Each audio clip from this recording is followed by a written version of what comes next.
अस्सलामुअलैकुम everyone, hope that all of you are doing well. आज हम डिस्कस करेंगे MGTI 661 internship report assignment number 2 के हवाले से। इसकी असाइनमेंट नंबर 1 भी हमने अपने स्टूडेंट की सबमिट करवाई थी, अल्हम्दुलिल्लाह वो एक्सेप्ट हो गई है। अब नेक्स्ट हमने असाइनमेंट नंबर 2 के ऊपर काम करना है। असाइनमेंट नंबर 2 की क्वेश्चन फाइल आपके सामने है। सेमेस्टर फॉल 2025 है, ड्यू डेट जो है वो इसकी 2 जनवरी 2026 है। अगर आपको MGTI 661 ऑर्गेनाइजेशन के रिलेटेड, इंटर्नशिप रिपोर्ट के रिलेटेड किसी ऑर्गेनाइजेशन का सर्टिफिकेट आपके पास नहीं है तो आप हमारे व्हाट्सअप नंबर पे कांटेक्ट कर सकते हैं। इंशाल्लाह आपको इंटर्नशिप सर्टिफिकेट भी प्रोवाइड करेंगे और आपके जो भी प्रॉब्लम्स और इश्यूज होंगे उनको सॉल्व भी करेंगे। ठीक है, बाकी हमारे आप प्रीवियस सेमेस्टर के MGTI 661 के फाइनल ईयर के अगर रिजल्ट्स देखना चाहें, जिनकी हमने प्रीवियस सेमेस्टर के अंदर MGTI 661 और 662 की इंटर्नशिप रिपोर्ट्स और प्रोजेक्ट का काम किया था, अल्हम्दुलिल्लाह हमारे सारे स्टूडेंट्स पास हुए थे और हमारा रिजल्ट जो था वो 100% था। आपके सामने है MGTI 661 इंटर्नशिप रिपोर्ट जो कि पास है। आपको इस बात का भी आइडिया कि इसका कोई कोर्स का ग्रेड नहीं होता, कोई CGPA नहीं होते, कोई मार्क्स नहीं होते। जैसे इसमें P और F आपको दिया जाता है, P for pass and F for fail. ठीक है, तो MGTI 661 इंटर्नशिप रिपोर्ट का रिजल्ट पास है आपके सामने। Another student MGTI 661 internship report ये भी पास है। ठीक है, उसके बाद another student MGTI 661 internship report pass है इनका भी। और ये इनका पार्ट 2 था इंटर्नशिप रिपोर्ट का, MGTI 662 इनका भी पास है। ठीक है, इसी तरह से ये आगे मजीद सारे रिजल्ट्स और स्क्रीनशॉट्स अटैच हैं जिसके अंदर आप सारे डिग्री के प्रोजेक्ट और इंटर्नशिप रिपोर्ट्स के बारे में चीज़ें देख सकते हैं। ठीक है, अभी हम अपनी असाइनमेंट की तरफ वापस आते हैं। असाइनमेंट नंबर 2 के अंदर हमने क्या करना है और किस तरह हम इसको प्रोसीड करेंगे। असाइनमेंट नंबर 2 के अंदर हमने submission of plan of internship, हमने अपनी इंटर्नशिप का प्लान जो है वो सबमिट करवाना है। And list of task perform, हमने कौन कौन से टास्क परफॉर्म किए उसकी हमने लिस्ट प्रोवाइड करनी है। ठीक है, प्लान ऑफ इंटर्नशिप के अकॉर्डिंग आपने क्या क्या करना है जी। सबसे पहले आपने जो उस ऑर्गेनाइजेशन का आपने सर्टिफिकेट बनवाना है, आपने उस ऑर्गेनाइजेशन का इंट्रोडक्शन लिखना है, एक ब्रीफ इंट्रोडक्शन, 5 लाइनों में 7 लाइनों में आपने उसका इंट्रोडक्शन लिखना है। ठीक है, उसके बाद आपने जिस ब्रांच में, जिस ऑफिस में इंटर्नशिप करनी है उस ब्रांच का आपने इंट्रोडक्शन लिखना है।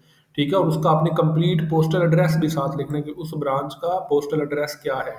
उसके बाद आपने इंटर्नशिप अपनी किस डेट को स्टार्ट की थी और किस डेट को आपकी इंटर्नशिप एंड हो रही है, आपने वो भी साथ सबमिट करवाना लिख के। ठीक है, उसके बाद आपने name of the department in which you got training, किस किस डिपार्टमेंट के अंदर आपने ट्रेनिंग ली, आपने उन सब का बताना है। यहाँ पे एग्जाम्पल के तौर पे ये एक बताया गया है कि अगर आपने फाइनेंस डिपार्टमेंट में काम किया तो आपने 13 अक्टूबर को स्टार्ट की और 17 अक्टूबर, फॉर एग्जांपल 13 अक्टूबर से लेके 20 अक्टूबर या 20 नवंबर तक आपने काम किया, एक महीना आपने इस डिपार्टमेंट में काम किया।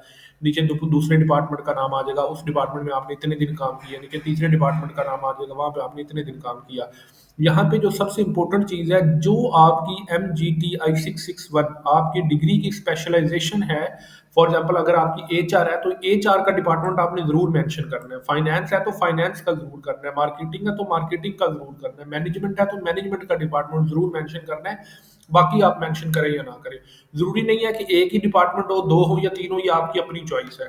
ठीक है, आप कोशिश करें कि 2 से 3 डिपार्टमेंट जो है वो जरूर लिखें ताकि आपके लिए आसानी हो। अब जिन डिपार्टमेंट्स के आपने यहाँ पे नाम लिखने हैं, उन्हीं डिपार्टमेंट की आपने नीचे लिस्ट ऑफ टास्क परफॉर्म करना है, परफॉर्म किए उनकी आपने लिस्ट प्रोवाइड करनी है। फॉर एग्जांपल आपने फाइनेंस डिपार्टमेंट में काम किया किसी बैंक में, तो आपने बताना है जी अकाउंट ओपनिंग पे मैंने काम किया, कस्टमर सर्विस में मैंने काम किया, प्रिपरेशन ऑफ वाउचर्स में मैंने काम किया, बिलिंग में मैंने काम किया, चेक्स में मैंने काम किया। ठीक है, इस तरह से करके आपने इसको प्रिपेयर करना है। ठीक है, अगर आपको इस असाइनमेंट के बनाने में किसी किस्म का कोई इशू आता है या आपको कोई प्रॉब्लम होती है तो आप हमारे व्हाट्सअप नंबर के ऊपर कॉन्टैक्ट कर सकते हैं। इंशाल्लाह आपको कंप्लीट सोल्यूशन बनाने में हेल्प आउट करेंगे और जो भी आपके पॉइंट्स होंगे आपको उसके हवाले से गाइड भी करेंगे। ठीक है, तो MGTI 661 का कोर्स जो है वो अल्हम्दुलिल्लाह हमारे प्रीवियस सेमेस्टर में सारे स्टूडेंट्स पास हुए थे। अभी हम आपको एक बना हुआ इसका सोल्यूशन प्रोवाइड करते हैं।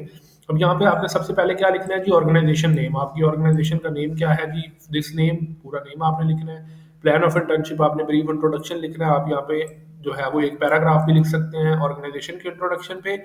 फिर आपने जो है वो ब्रांच का इंट्रोडक्शन लिखना है यहाँ पे। ठीक है, और उसका आपने कंप्लीट पोस्टल एड्रेस लिखना है। ठीक है, उसके बाद आपने इंटर्नशिप टाइमलाइन, आपकी इंटर्नशिप किस डेट को स्टार्ट हुई थी और किस डेट को एंड हुई थी, आपने वो दोनों डेट्स यहाँ पे लिखनी है। ड्यूरेशन कितनी बनती है, 2 महीने, वो भी आपने लिखनी है। तो ये 6 वीक टू 8 वीक तक होनी चाहिए, अगर आपकी 6 वीक भी है वो भी ओके है। उसके बाद आपने कौन कौन से डिपार्टमेंट में काम किया, अब आपने एचआर में काम किया, आप लिखो कि मैंने 1 मई से 30 मई तक इस डिपार्टमेंट में काम किया, अकाउंट्स में मैंने 1 जून से 15 जून तक काम किया, मैनेजमेंट में मैंने 16 जून से 30 जून तक काम किया। इस तरह आपने भी अपना टेबल बनाना है। आपके जो-जो डिपार्टमेंट्स होंगे, आप कोशिश करें कि जिस डिपार्टमेंट में आपकी स्पेशलाइज़ेशन है, उसको आप 4 वीक्स में लिखें, बाकी को 2 वीक्स, या अगर आप 3 डिपार्टमेंट्स लिखते हैं, नहीं तो 2 डिपार्टमेंट है तो दोनों को हाफ-हाफ लिख दें। ठीक है, उसके बाद आपने लिस्ट ऑफ टास्क परफॉर्म लिखना है। मैनेजमेंट डिपार्टमेंट के अंदर आपने बताना है जी मैंने ये वाले काम सारे परफॉर्म किए। ठीक है, ह्यूमन रिसोर्स के अंदर मैंने ये वाले काम सारे परफॉर्म किए, और अकाउंट्स डिपार्टमेंट के अंदर मैंने ये वाले सारे काम परफॉर्म किए। अब कौन कौन से टास्क आपने परफॉर्म किए, क्या आपकी ड्यूटीज थी, क्या आपकी रिस्पॉन्सिबिलिटीज थी, क्या आपने वर्किंग की, वो हर स्टूडेंट का डिफरेंट होगा। तो उसने अपने अकॉर्डिंग इस हर डिपार्टमेंट के नीचे इस तरह से बुलेट्स की फॉर्म में एक सेंटेंस बना के लिखना है कि मैंने ये काम किया, ये काम किया, ये काम किया, और इस तरह आपकी ये सोल्यूशन फाइल जो है वो कंप्लीट हो जाएगी। ठीक है, बाकी भी इंशाल्लाह नेक्स्ट वीडियोस भी हम बनाएंगे। नेक्स्ट भी इसकी 2 असाइनमेंट्स अभी आनी है, एक इवैल्यूएशन फॉर्म के ऊपर आनी है और एक इंटर्नशिप सर्टिफिकेट के ऊपर आनी है। तो उसकी भी इंशाल्लाह हम आपको असाइनमेंट्स बना के गाइड करेंगे, वीडियोस बना के, और हर चीज़ के हवाले से बताएंगे और समझाएंगे। मजीद अगर आपको अगर ये वाली सोल्यूशन फाइल बनवानी है, या पेड सर्विसेज चाहिए, या कोई भी आपको गाइडेंस चाहिए, तो आप हमारे व्हाट्सएप नंबर के ऊपर कॉन्टैक्ट कर सकते हैं। Thank you so much for your time. अल्लाह हाफिज़।